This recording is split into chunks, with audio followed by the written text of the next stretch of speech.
साथियों,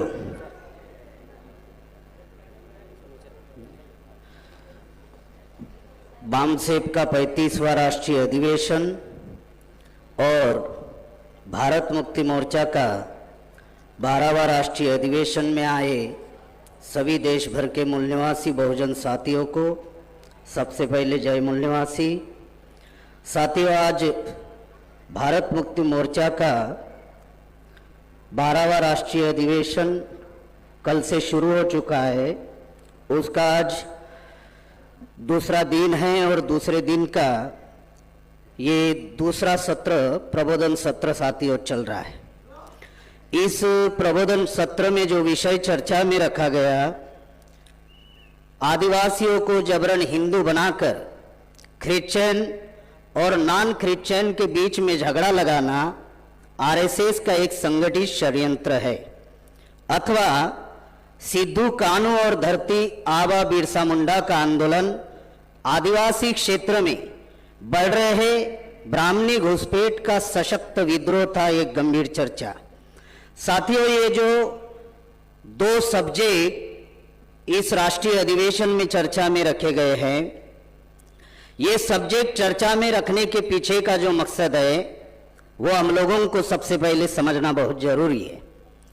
पहला जो सब्जेक्ट है वो सब्जेक्ट हम लोगों ने क्यों चर्चा में रखा, क्योंकि इसी साल आरएसएस और बीजेपी के लोगों ने एक षड्यंत्र पूर्वक डीलिस्टिंग का कानून बनाने का आंदोलन इस देश में आरएसएस, विश्व हिंदू परिषद और बजरंग दल के लोगों ने शुरू किया। और खास करके ये आंदोलन जो हमारे समाज के जो भोले भाले आदिवासी है, उन आदिवासियों को साथ में लेकर आरएसएस ने अभियान शुरू किया। और ये अभियान छत्तीसगढ़, झारखंड, ओडिशा, वेस्ट बंगाल में बड़े पैमाने पर यह अभियान चल रहा है, डीलिस्टिंग। और ये डीलिस्टिंग का षड्यंत्र हमारे एससी एसटी ओबीसी माइनॉरिटी समाज के लोगों को पता होना चाहिए, इसलिए यह सब्जेक्ट चर्चा में रखा गया है। जैसे आप लोगों को याद होगा कि 2016 में भोपाल में बामसेप का राष्ट्रीय अधिवेशन हम लोगों ने लिया था, तो उस वक्त 2016 में एक सब्जेक्ट हम लोगों ने चर्चा में रखा था, यूनिफॉर्म सिविल कोड। ये यूनिफॉर्म सिविल कोड 2016 में जो आरएसएस के लोगों ने चर्चा में लाया था, ये आदिवासियों का कस्टमरी जो लॉ है ये खत्म करने के लिए उन्होंने 2016 में यूनिफॉर्म सिविल कोड चर्चा में लाया। और जैसे ही वामन मेश्राम साहब के नेतृत्व में हम लोग राष्ट्रीय आदिवासी एकता परिषद के माध्यम से जब सुप्रीम कोर्ट में गए, तो यूनिफॉर्म सिविल कोड की चर्चा खत्म हो गई। अब अभी भी हमारा केस सुप्रीम कोर्ट में चल रहा है, लेकिन यूनिफॉर्म सिविल कोड की चर्चा अब खत्म हो गई। अब आरएसएस ने दूसरा षड्यंत्र किया और डीलिस्टिंग का कानून वो बनाने की कोशिश कर रहे हैं, और उसके लिए आरएसएस ने जनजाति सुरक्षा मंच बनाया। नाम क्या है? जनजाति सुरक्षा मंच। अब आदिवासियों को यह लग रहा है कि ये जनजाति सुरक्षा मंच जो है ये जनजाति के सुरक्षा के लिए बनाया गया। अब जनजाति सुरक्षा मंच के द्वारा इस देश में डीलिस्टिंग का अभियान पूरे देश भर में शुरू कर दिया, खास करके छत्तीसगढ़ में। और छत्तीसगढ़ में जशपुर है, सीतापुर है, ये अंबिकापुर है, इस जिला में बड़े पैमाने पर उन्होंने अभियान शुरू किया। अब ये डीलिस्टिंग का मामला क्या है, तो डी का मतलब है डिलीट और लिस्टिंग का मतलब है कि जो शेड्यूल ट्राइब की जो लिस्ट है, अनुसूचित जनजाति की जो लिस्ट है, इस लिस्ट में से आदिवासियों को वो लोग डिलीट करना चाहते हैं। और डिलीट करने के लिए कानून बनाना चाहते हैं, और कानून तभी बनता है जब राष्ट्रपति की मोहर लगती है। इसलिए द्रौपदी मुर्मू को राष्ट्रपति बनाया है। तो साथियों, जैसे जम्मू कश्मीर में 370 थी, वहां पर उन्होंने हस्तक्षेप किया। जैसे मुस्लिमों का मुस्लिम पर्सनल लॉ बोर्ड है, तो ट्रिपल तलाक में इन्होंने हस्तक्षेप किया। उसी प्रकार से आदिवासियों के कस्टमरी लॉ में भी ये लोग हस्तक्षेप करना चाहते हैं और डी लिस्टिंग के माध्यम से करीबन 3-4 घटनाएं इस देश में होगी। पहले नंबर की घटना होगी, अगर डी लिस्टिंग का कानून अगर लागू हुआ तो सबसे पहले आदिवासियों की पहचान समाप्त होगी, नंबर 1। नंबर 2, आदिवासियों के लिए संविधान में जो संवैधानिक अधिकार है ये किसी धर्म के नाम पर नहीं है, किसी भी धर्म के नाम पर नहीं है। आदिवासियों को संवैधानिक अधिकार शेड्यूल ट्राइब के नाम पर है। अगर डी लिस्टिंग का कानून आया तो संवैधानिक अधिकार समाप्त हो जाएंगे। नंबर 3, इस देश में आदिवासियों को डी लिस्टिंग के माध्यम से हिंदू बनाया जाएगा। और नंबर 4, वो आदिवासियों में झगड़ा लगाना चाहते हैं।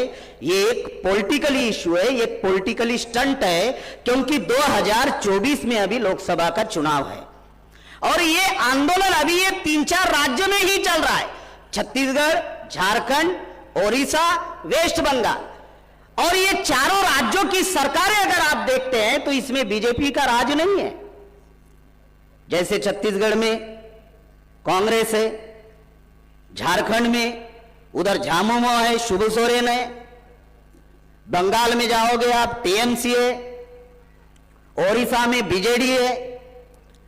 और यहां के जो आदिवासी है, जो इनका डेवलपमेंट जो हुआ है, खास करके इस एरिया के आदिवासियों का, आरएसएस कभी भी आदिवासी एरिया में ना स्कूल का निर्माण उन्होंने किया, ना किसी भी प्रकार की कोई फैसिलिटीज आरएसएस ने या बीजेपी के द्वारा उन्होंने प्रोवाइड की।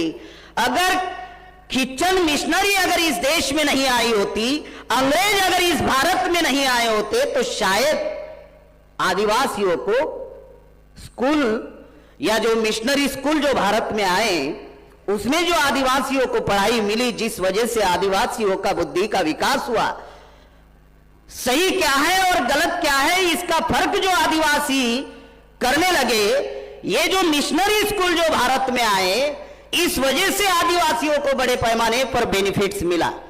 मैं मिशनरी मतलब क्रिश्चियन मिशनरी लोगों की मैं ये नहीं कह रहा हूं, बल्कि एक बात मैं आप लोगों को बता रहा हूं कि आरएसएस बीजेपी के लोगों ने कभी भी आदिवासी एरिया में उनके विकास के लिए, कल्याण के लिए कोई स्कूल नहीं खोली। और जिन्होंने ये किया, आज उनको लेकर आदिवासियों में वो लोग भड़काए जा रहे हैं। तो ये जो सब्जेक्ट जो चर्चा में रखा गया, अगर डी लिस्टिंग का कानून बनेगा तो क्या होगा? सबसे पहले पहचान खत्म होगी। अब आदिवासियों की पहचान क्या है? तो जब संविधान निर्माता डॉक्टर बाबा साहब आंबेडकर जब आर्टिकल 340 पिछड़ों के लिए बनाई, आर्टिकल 341 शेड्यूल कास्ट के लिए बनाई और आर्टिकल 342 जब आदिवासियों के लिए बनाई, तो उनकी एक व्याख्या बनाई गई। वो व्याख्या क्या थी? वो डेफिनेशन क्या थी? जो एजुकेशनली बैकवर्ड, जो सोशली बैकवर्ड, जिनमें ट्राइबल ट्रेड के गुण है, जिनमें टेरिटोरियल पोजीशन है, जिनमें डिस्टिंक्ट कल्चर है, उन लोगों को आदिवासी कहा जाएगा। उनका शेड्यूल बनाया गया, उनकी लिस्ट बनाई गई और उनको शेड्यूल ट्राइब ये नाम दिया गया। ये संवैधानिक पहचान हमको मिली। ये संवैधानिक पहचान देने की क्या जरूरत पड़ी? जैसे किसान नाम की कोई जाति नहीं है, खेती करने वाले लोगों को किसान कहा जाता है, वैसे ही आदिवासी शब्द ये समाज प्रचलित शब्द है, सर्वसामान्य शब्द है, जिसका कानूनन कोई डी जुरे नहीं है। ये इटैलिक अंग्रेजी शब्द है, डी जुरे मतलब संविधानिक, जिनका कोई मायने नहीं है। कोई भी कह सकता है मैं आदिवासी हूं, कल चलकर शेड्यूल कास्ट भी कह सकता है, ओबीसी भी कह सकता है, कोई भी कह सकता है कि मैं आदिवासी हूं। तो आदिवासी किसको माना जाएगा? इसीलिए डॉक्टर बाबा साहब आंबेडकर ने यह कानूनन शब्द दिया, शेड्यूल ट्राइब। यह हमारी संवैधानिक पहचान है। अब डी लिस्टिंग जब लागू होगी तो क्या होगा? जनजाति के लिस्ट में से आदिवासियों को निकाला जाएगा। अब कौन से आदिवासियों को निकालना चाहते हैं? जिन आदिवासियों ने क्रिश्चियन धर्म अपनाया, कुछ आदिवासियों ने मुस्लिम धर्म अपनाया, कुछ आदिवासी बुद्धिस्ट बने हुए, आप बंगाल में जाओगे तो बंगाल में दार्जिलिंग साइड में अगर आप जाते हैं तो वहां के आदिवासी बुद्धिस्ट बने हुए हैं। महाराष्ट्र में एक खानदेश एरिया है, जलगांव, धुले, नासिक, इस एरिया में अगर आप जाते हैं तो वहां के आदिवासी मुसलमान बने, तड़वी आदिवासी जो है वो मुस्लिम बने हुए। और आप मध्य प्रदेश, छत्तीसगढ़, झारखंड, ओडिशा, वेस्ट बंगाल इस एरिया में अगर जाते हैं तो बड़े पैमाने पर आदिवासी क्रिश्चियन बने हुए हैं। तो साथियों, जिन आदिवासियों ने धर्म परिवर्तन किया है उन आदिवासियों को वो लिस्ट में से निकालना चाहते हैं। अधिकार 3 चीजों से मिले। सबसे पहले आइडेंटिटी, फर्स्ट है identity, second recognise, then rights. तो हमारी आइडेंटिटी वो लोग खत्म करना चाहते हैं डीलिस्टिंग के माध्यम से। अगर आइडेंटिटी खत्म हो गई तो हमारी पहचान खत्म हो जाएगी, और पहचान अगर खत्म हुई तो हमारे संवैधानिक अधिकार खत्म हो जाएंगे। अब दूसरा जो मुद्दा है संवैधानिक अधिकार, आदिवासियों को बहुत सारे हमारे पदाधिकारियों ने यहां पर बताया कि संवैधानिक अधिकार जो है, बहुत सारे अधिकार आदिवासियों को संविधान में दिए डॉक्टर बाबा साहब अम्बेडकर ने। वामन मेश्राम साहब ने 10 साल पहले ये बात बताई कि आदिवासियों के लिए संविधान में और एक संविधान है जिसका नाम है आर्टिकल 244(1) में 5वीं अनुसूची और आर्टिकल 244(2) में 6वीं अनुसूची।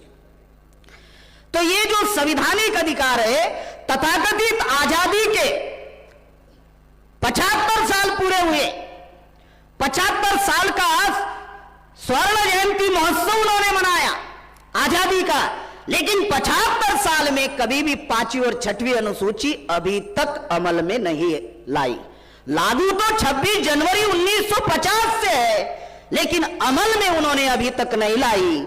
इस देश में 5वीं और 6वीं अनुसूची वो लोग लागू नहीं कर रहे, अमल में नहीं ला रहे, और डीलिस्टिंग का कानून वो लोग बना रहे हैं ताकि आदिवासी आपस में झगड़ते रहे। एक खास बात और मैं बताना चाहता हूं कि ये जो कार्यक्रम जो तीसरा उनका शुरू होने वाला है आदिवासियों को हिंदू बनाने का, अब सुप्रीम कोर्ट और हाई कोर्ट के 16 जजमेंट है।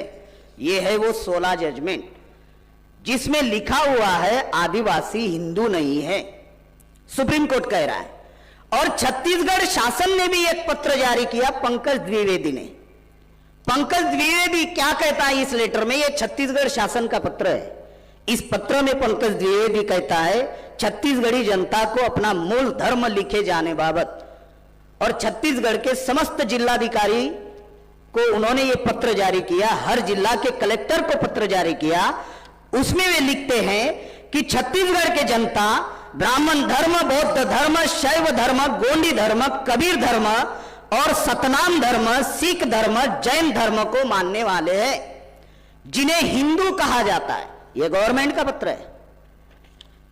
हिंदू कहलाने में ब्राह्मण के अतिरिक्त अन्य लोगों को ऐतराज है, क्योंकि हिंदू धर्म सिर्फ ब्राह्मण धर्म का अनुकरण है, एवं हिंदू शब्द का अर्थ फारसी शब्दकोश में चोर, डाकू और लुटेरा होता है।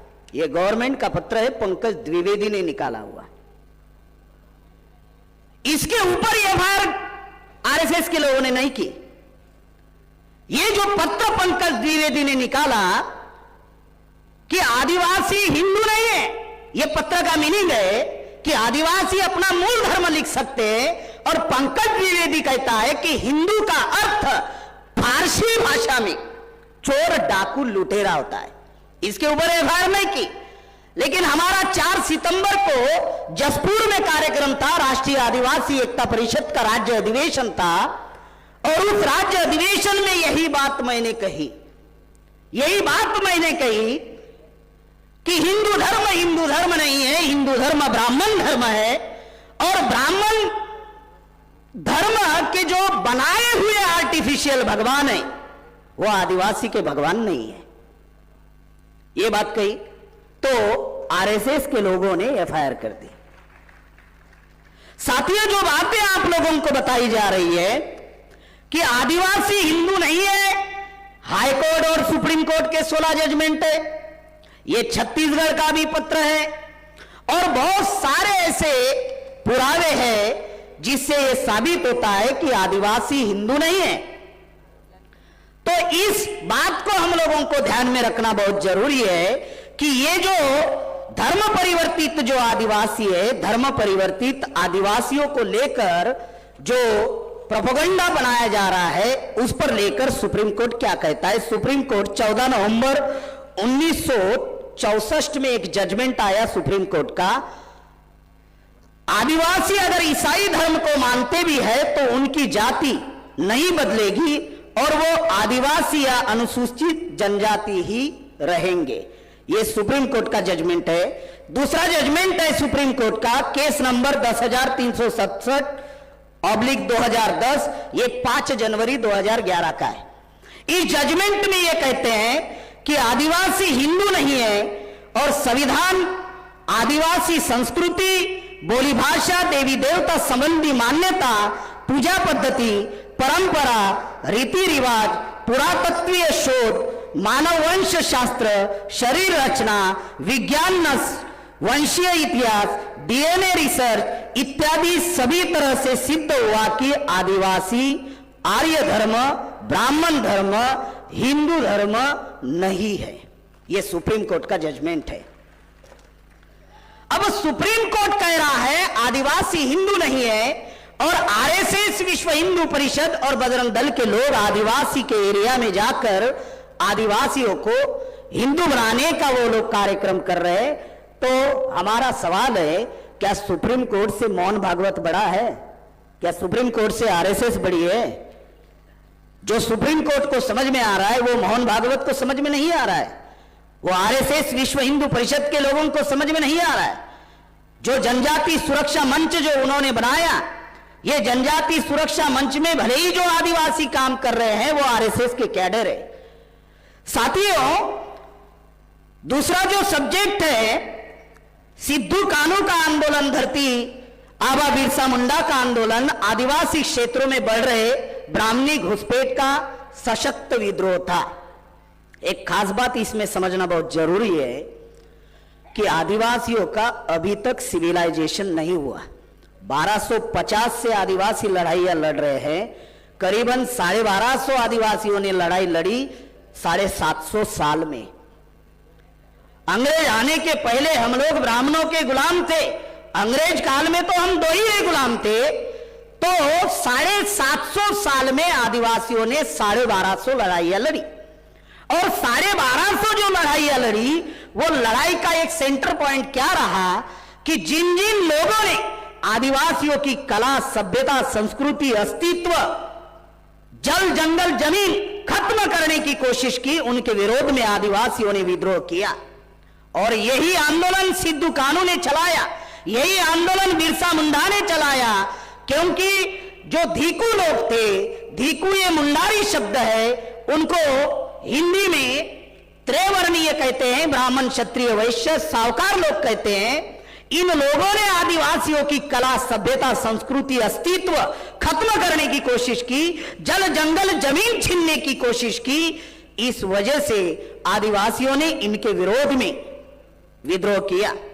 जैसे सिद्धू कान्हू ने जो आंदोलन किया, 1857 का उठाव ब्राह्मणों ने हमको बताया कि यह आजादी का पहला उठाव है, लेकिन उसके पहले 1855 में संथाल आदिवासियों का जो विद्रोह हुआ, ये भागलपुर, वीरभूम, बांकुड़ा इस साइड में, जो बिहार, पश्चिम बंगाल, झारखंड, छोटा नागपुर इस साइड में जो विद्रोह हुआ संथाल आदिवासियों का, करीबन 6 महीने तक वो विद्रोह चला, लेकिन उसकी दखल किसी भी किताब में नहीं ली। लेकिन कार्ल मार्क्स ने एक किताब लिखी, मेक इन इंडियन हिस्ट्री, और उस किताब में कार्ल मार्क्स कहते हैं कि अगर इंटरफेयर नहीं करते तो शायद आदिवासी, संथाल आदिवासी ब्राह्मण, क्षत्रिय, वैश्यों की कत्लेआम कर लेते थे। ऐसा कार्ल मार्क्स ने मेक इन इंडियन हिस्ट्री नाम के किताब में लिखा। तो ये सिद्धू कान्हू का जो आंदोलन था, ये सिद्धू कान्हू का आंदोलन, ये जल जंगल जमीन को बचाने का मामला था, ये कला, सभ्यता, संस्कृति को बचाने का मामला था। आज भी 30 जून को हुल दिन मनाया जाता है। हुल का अर्थ ही होता है क्रांति, क्रांति दिन मनाया जाता है। ये जो पश्चिम बंगाल में जो वीरभूम जिला है, ये वीरभूम जिला वीरों की भूमि है। आदिवासियों ने आंदोलन किया, ये वीरों की भूमि है। तो साथियों, ये जितने भी आंदोलन आदिवासियों के हुए, करीबन 1250 लड़ाइयां जो हुई, ये कला, सभ्यता, संस्कृति, अस्तित्व और जल जंगल जमीन को बचाने के लिए हुई। और ये खत्म करने का काम जो है इस देश में ब्राह्मण लोग करते आ रहे हैं। इस बात को हम लोगों को ध्यान में रखना होगा। इतिहास में हमको बताया गया कि अंग्रेजों के साथ में बिरसा मुंडा ने लड़ाई लड़ी, सिद्धू कान्हू ने लड़ाई लड़ी। साथियों, अंग्रेजों ने तो हमको अधिकार दिए, जैसे सीएनटी एक्ट जो है वो 1908 में बना, अंग्रेजों ने बनाया, छोटा Nagpur tenancy act. SPT act जो है वो 1949 में बनाया, तो इसकी शुरुआत ही अंग्रेज काल में हुई थी, संथाल परगना टेनेंसी एक्ट। तो अंग्रेज हमको अधिकार दे रहे थे। इसमें जो एक चीज मैं बताने की कोशिश कर रही थी, अंग्रेज सिविलाइज एरिया में थे, आदिवासी का अभी तक सिविलाइजेशन नहीं हुआ है। तो अंग्रेजों के विरोध में आदिवासियों का आंदोलन होने का मामला ही नहीं था। लेकिन ब्राह्मण लोग जो है, धीकू लोग जो है, वो अंग्रेजों को गलत इंटरप्रिटेशन कर रहे थे, क्योंकि आदिवासी समाज को अंग्रेजी नहीं आती थी, अंग्रेजियों की भाषा अंग्रेजी थी। और आदिवासी समाज में पढ़े लिखे लोग ना होने की वजह से उनको अंग्रेजों की बोली भाषा समझ में नहीं आती थी। और आदिवासियों की जो संताल, मुंडा, गोंडी जो भी बोली भाषा है वो अंग्रेजों को समझ में नहीं आती थी। इसलिए लर्न ब्राह्मण, जो पढ़े लिखे ब्राह्मण जो बीच में थे, वो गलत इंटरप्रिटेशन करते थे। इस वजह से हम लोगों को, हमारे इतिहास को साथियों गुमराह किया गया। इसलिए चौधरी विकास पटेल जी कहते हैं कि भारत में सबसे बड़ा जो घोटाला हुआ वो इतिहास का घोटाला हुआ। इसलिए वामन मेश्राम साहब कहते हैं कि हमें इतिहास पुनर्जीवित करना पड़ेगा, और हम लोग साथियों कोशिश करेंगे। लास्ट में मैं सिर्फ एक ही बात आप लोगों को बताना चाहता हूं कि साथियों, सफलता के लिए 3 चीजों की जरूरत है। शक्ति संगठन की, आज देशव्यापी संगठन हम लोगों ने बनाया, 31 राज्यों का, 567 जिलों का, करीबन 1.5-2 लाख गांव तक शाखाएं हैं। समर्थन जनता का जो 100% है, तो जनता के समर्थन के लिए वामन मेश्राम साहब ने 3 योजनाएं बनाई। एक योजना है भारत बंद योजना, दूसरी है राजनीतिक हस्तक्षेप, और तीसरी है सुप्रीम कोर्ट में लड़ाई। और साथियों, जो हमारे जो इशू नॉन इशू हुए हैं, उस नॉन इशू को हम लोगों को नेशनलाइज इशू बनाकर इस देश में राष्ट्रव्यापी जन आंदोलन का हम लोगों को निर्माण करना होगा। और 6 अक्टूबर में जो नागपुर में जो आंदोलन हुआ, जो प्रोटेस्ट मार्च हुआ, उससे अब ये आंदोलन जन आंदोलन में परिवर्तित हो गया है। एक है संगठन और दूसरा है जनसंगठन। संगठन 45 साल में मेश्राम साहब ने बनाया, अभी जनसंगठन से हमारा संघर्ष सफल होगा। और जनसंगठन निर्माण करने के लिए, गांव देहात में जन आंदोलन खड़ा करने के लिए हम लोग सब मिलजुल कर साथ सहयोग करेंगे और इस आंदोलन को और मजबूत करेंगे।